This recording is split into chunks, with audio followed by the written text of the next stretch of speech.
And welcome to another episode of Sam Tries Cooking. Today we have special guest, Chef Katie. And today we will be making A chocolate Budino made with smoked malts, which is usually made. Yeah, used to make beer. I like it. It's an experiment. I hope it works. That's all I can say. That's why we call this show Sam Tries, and today will be Chef Katie Tries with Sam. Now this experiment is for My Aphrodisiacs and Beer Dinner, which is on February 11th, and Sam is going to put the Eventbrite post in the comments.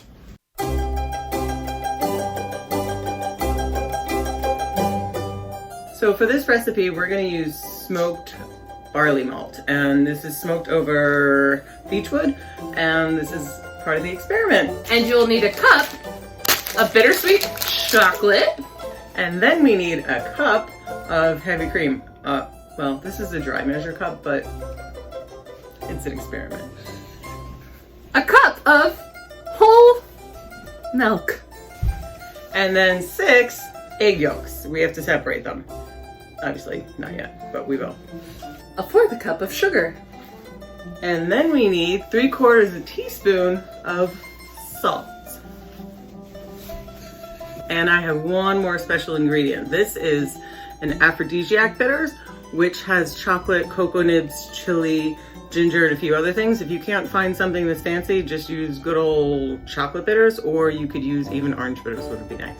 Sam is graciously grinding up some of the beech smoked barley malt. So I'm not sure if you're not unable to get this, what options you could substitute it with. I did think about smoked sea salt because there's a little bit of salt in this recipe, so maybe if you can find some smoked salt, you can just substitute smoked salt for that little bit of smoky flavor that we're going for. For me, I want to use an ingredient for beer since it is a beer dinner, but I can understand that sort of ingredient might not be available to everybody. So, smoked malt, and then a cup of milk, a cup of cream,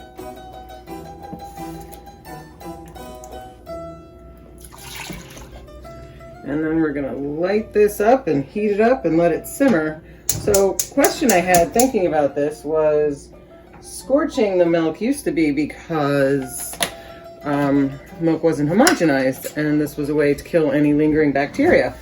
So I'm curious why we still do it, although there might be some scientific reason. So if anybody knows, feel free to share. Yeah, Yes. Drop it in the comments.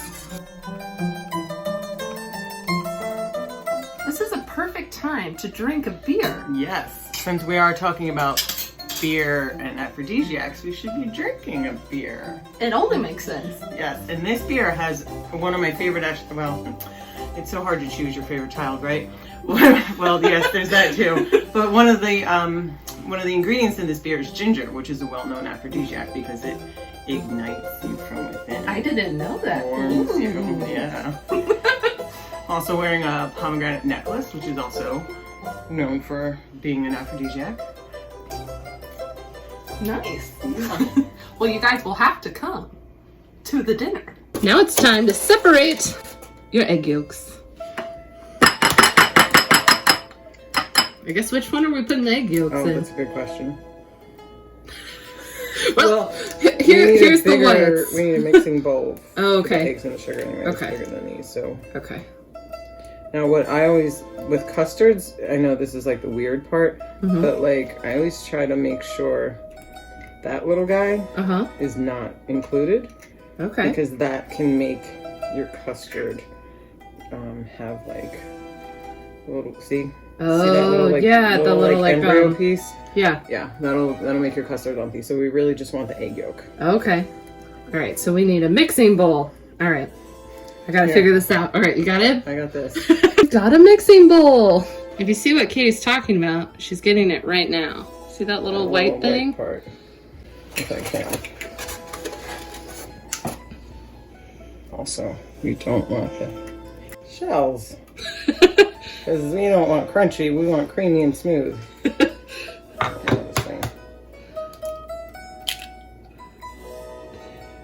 There we go. Oh, I got that white thing right from the start. Oh. It's right there. I got lucky. And it wasn't on camera.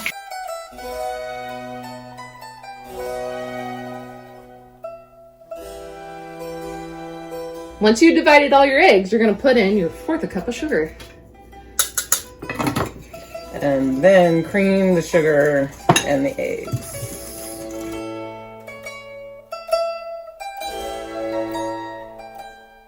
Need 1 cup of chocolate. 1 cup.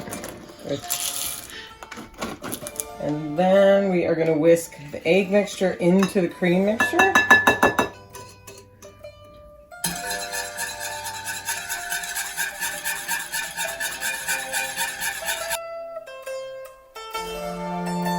In case you didn't see that in the time lapse, Katie put the heat on at very low heat.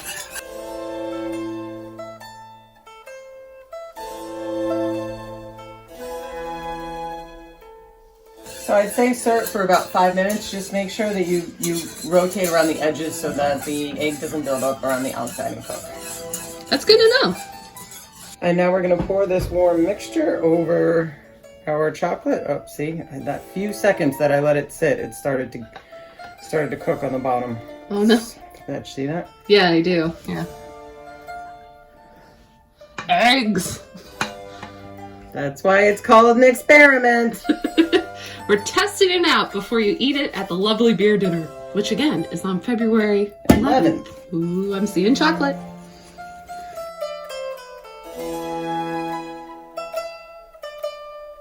I do feel like you can see a little bit in the texture of the cooked egg, but I'm not going to lose sleep over it. But I'm going to add a couple drops of my bitters here for a little extra flavor and a little potency.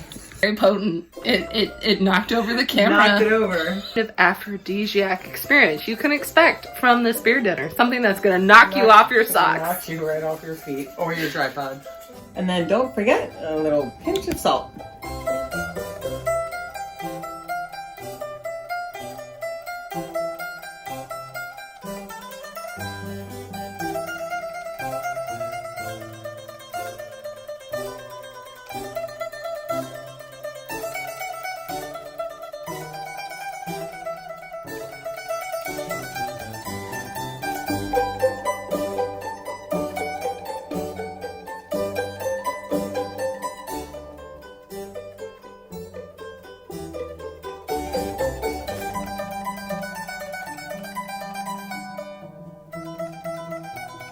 Now we're gonna chill it for an hour. Ooh. Well, while that's cooling, Katie, can you tell me a little bit more about this beer and aphrodisiac dinner? Well, I like beer. That's how we met. Yes, because of beer. Yes, and I also like aphrodisiacs. I discovered aphrodisiacs when I was studying at the Natural Gourmet Institute in New York City.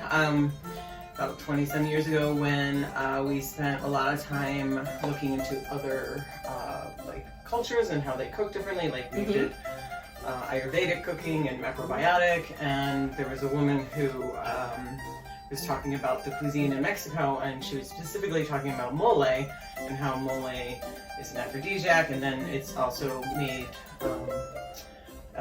an appearance in Like Water for Chocolate. Oh yeah, yeah. And I was like, oh, this sounds magical and fun. And, and I was young, and I was like, wait, this is actually amazing. And I believe that it's a true, real thing.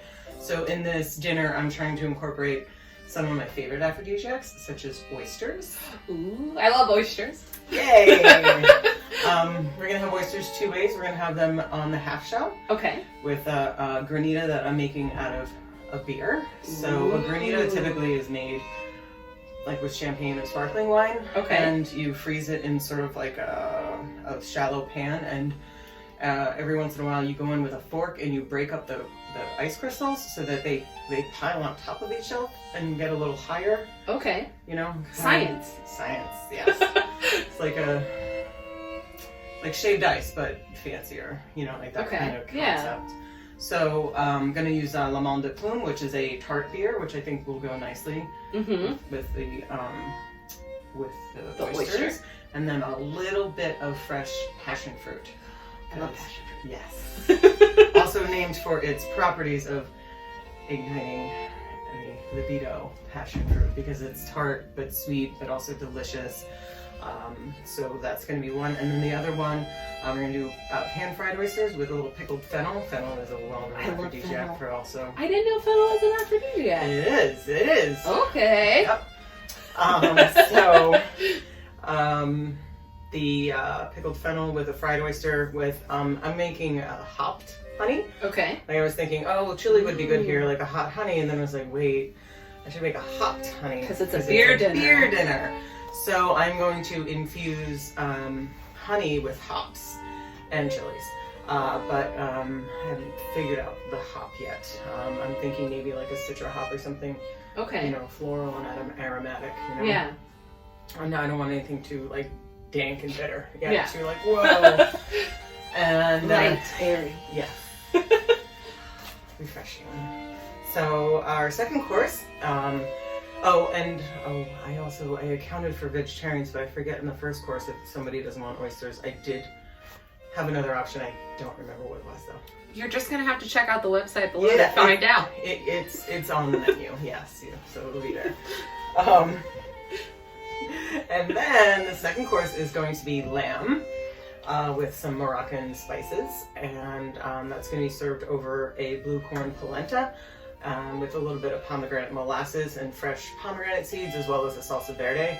Salsa verde has a lot of hearty green herbs, but this one in particular is going to have a lot of mint and rosemary in it, which are both aphrodisiacs, because they waken you up.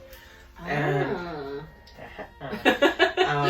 then for the vegetarians, that's what made me think of it. I'm going to do like a lentil fritter in place of the lamb with the same spices, but just sans the meat, served with the polenta and the pomegranate and all that stuff. And then our dessert, which is still in the experimental phase. Hopefully by the time this is over, we'll be like, voila! Here it is! Here it is. But what you don't see as part of this is I'm going to make a cake that I'm going to soak in a syrup made with an aphrodisiac, Damiana. And back to Mexico, I should have saved that page. There is a liqueur, there's an herb in Mexico called Damiana, and they infuse tequila with it, and it is known to be an aphrodisiac. So that is what I'm going to soak the cake in to serve alongside the Budino. So that's going to be fun. So this is going to be a delicious dinner. Perfect for a Valentine's Day date before Valentine's Day. So you should all check out that link in the description below and get those tickets. And here's the page where the Damiana is. So if you see this bottle, it's shaped like a voluptuous woman. Wasn't me, but it could have been. It could have been. It's been an hour. Let's see if your experiment worked. Let's see. Tastes just like box pudding. I mean, it's really good though. No, it tastes like dark chocolate. It tastes better than box pudding. But I have to say it tastes better than box pudding. I will say that. You're being too hard on yourself. It's not very smoky though. It's not very smoky. I don't really taste the barley. Or it wasn't barley. What was it called? Oh, it was barley. It was barley. Yeah, I don't quite taste the barley. But it's the right texture. I taste the bitters. And that is nice. Yeah. That's really that's what makes it an upgrade from box pudding. So yep, you can definitely get that at the end. I mean, we do ratings on the show actually, just so you know. I give it a 10 out of 10, but I love pudding. So what would you give it yourself?